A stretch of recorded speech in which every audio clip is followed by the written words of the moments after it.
તો એ મોબાઈલ આવ્યો છે. મોબાઈલ છે એટલો એવો, પણ પરિવારને વીખી નાખ્યો છે. આપણા પરિવારને વીખી નાખ્યો મોબાઈલે.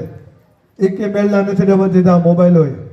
મોબાઈલ જરૂરી છે, હું પણ વાપરું છું, પણ સમ્યક મારી જે જરૂર છે એ જ મોબાઈલ મને આપે છે.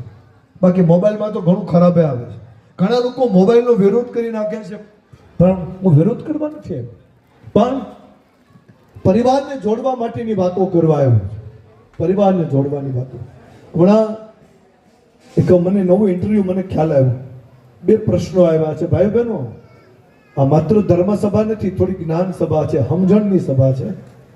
એટલે બહેનો તો ખાસ મને સાંભળજો, બહેનો દીકરીઓ. હા, જો માથામાંથી ભઈ ઉપરથી ગયું ને તો ઘણો પછતાવવાનો વારો આવશે. કારણ કે હવે તમારી પાસે યંગ જનરેશન પાસે હવે નવો દોર હાથમાં આવવાનો છે. 70 વાળાને તો બહુ જ ગઈ થોડી રહી, બધું લડી લીધું, જોઈ લીધું એને. પણ હવે યંગ જનરેશન, આજના યુવાનો માટે શું કરવું જોઈએ